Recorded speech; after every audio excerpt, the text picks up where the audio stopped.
यूनानी हुकाम गैर दस्तावेजी लोगों या असाइलम सीकर्स की तेजी से जांच, गिरफ्तारी और हिरासत में ले रहे हैं। ये वीडियो इस वजह की वजाहत करेगी कि आपको क्यों और कितनी देर तक हिरासत में रखा जा सकता है और इसके खिलाफ कैसे अपील की जाए। अगर मुझे हिरासत में ले लिया जाए तो मैं क्या कर सकता हूँ? नज़रबंदी में आपके साथ एहतराम के साथ पेश आना चाहिए और आपको अपनी हिरासत के हालात को रिपोर्ट का हक हासिल है। आपको ज़रूरी हिफ्ज़ाने सेहत हासिल करने का हक भी हासिल है।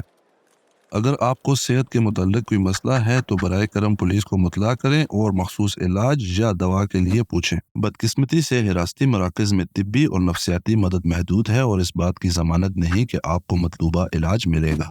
अगर हिरासत में आपके हकूक़ की खिलाफ वर्जी की जाती है, मिसाल के तौर पर आपके साथ एहतराम के साथ पेश नहीं आया जाता या आपकी तिब्बी देखभाल से इनकार किया जाता है, आप इस वीडियो की तफसील में दिखाई गई तंजीमों में से किसी एक से रब्ता कर सकते हैं। अपने अहले खाना और दोस्तों को इस मुतल्लिक मुतला करना यकीनी बनाएं कि आप कहाँ ज़ेरे हिरासत हैं ताकि वो मदद तलाश करने में आपकी मदद कर सकें। कानूनी तंजीमों या वकील से रब्ता करें देखने के लिए कि आया वो आपकी नज़रबंदी के फैसले पर अपील करने में आपकी मदद कर सकते हैं। इन दस्तावेज़ात को ज़ाया न करें जो आपने हिरासत में हासिल किए हैं।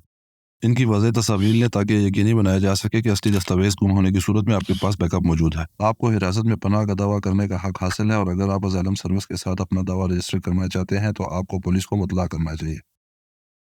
सियासी पनाह की दरख्वास्त करने के लिए आपको किसी वकील की ज़रूरत नहीं है, ताहम कानूनी मदद आपके मुस्बत फ़ैसले हासिल करने के इम्कानात को बढ़ा सकती है। मुझे क्यों हिरासत में लिया जा सकता है? अगर आपको हिरासत में लिया गया है तो पुलिस को आपको एक ऐसा फ़ैसला देने की ज़रूरत है जो आपकी हिरासत की वजूहात की वज़ाहत करे। नोट करें कि यह फ़ैसला फ़िलहाल सिर्फ यूनानी में फ़राहम किया जाता है। लोगों के दो गिरोह हैं जिन्हें हिरासत में लिया जा सकता है: गैर दस्तावेजी लोग और पनाह के मुतलाशी।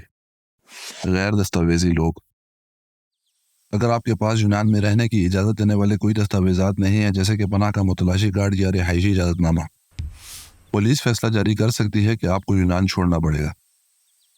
कानून के मुताबिक पुलिस के लिए ये मुमकिन है कि वो उन लोगों को हिरासत में ले जिनको मुल्क बदरी अंजाम देने के लिए यूनान छोड़ना चाहिए। कानून के मुताबिक ये वाहिद वजह है कि किसी गैर दस्तावेजी शख्स को हिरासत में लिया जा सकता है। अगर आपकी मुल्क बदरी के पेश नज़र आपको हिरासत में लिया जाता है तो 6 माह के लिए नज़रबंदी का हुक्म दिया जाता है, लेकिन इसे ज़्यादा से ज़्यादा 18 माह तक बढ़ाया जा सकता है। इसके बाद इस शख्स को रिहा करना होगा। पनाह के मुतलाशी, पनाह के मुतलाशियों को सिर्फ ख़ास वजूहात की बिना पर हिरासत में लिया जा सकता है। इन वजूहात में से अगर मिसाल के तौर पर यूनानी हुकाम को लगता है कि कोई शख्स मुल्क की कौमी सलामती या अमन आमा के लिए ख़तरा है। मज़ीद बरआं आपको हिरासत में लिया जा सकता है अगर यूनानी हुकाम ये समझते हैं कि किसी ऐसे शख्स ने हिरासत में रहते हुए सिर्फ इसलिए पनाह की दरख्वास्त दी है ताकि वो अपने असल मुल्क में जलावतन होने से बच सके। अगर पनाह के मुतलाशी को नज़रबंद किया जाता है तो 50 दिन की मुद्दत है।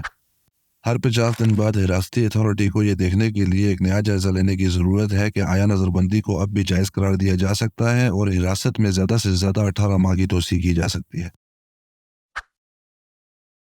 मैं अपनी नज़रबंदी की अपील कैसे कर सकता हूँ? अगर आप अपनी नज़रबंदी के खिलाफ अपील करना चाहते हैं, इंतज़ामी अदालत में अपील करना मुमकिन है। आपकी नुमाइंदगी के लिए आपको यूनानी वकील की ज़रूरत होगी। तंजीमों की तादाद महदूद है जो ज़ेरे हिरासत लोगों को मुफ्त कानूनी खिदमात फराहम करती हैं। चूँकि इनके वसाइल महदूद हैं, इसलिए चंद लोगों के लिए ही मुफ्त कानूनी इमदाद हासिल करना मुमकिन हो सकता है। अगर आप निजी वकील की खिदमात हासिल करते हैं तो आपको अदालत को 85 यूरो के अलावा वकील की फ़ीस अदा करनी होगी। अगर आप किसी कानूनी तंजीम या वकील से रब्ता करें तो यकीनी बनाएं कि इन्हें अपनी सेहत के किसी भी मसाइल या दीगर ख़तरात से आगाह करें। मज़ीद बरआं आप इन्हें अपने नज़रबंदी के फ़ैसलों की तस्वीर फराहम करें और अगर आपने अपना मुल्क इसलिए छोड़ा है क्योंकि आपको सताया या शदीद नुकसान पहुँचाया गया है तो आप इन्हें आगाह करें।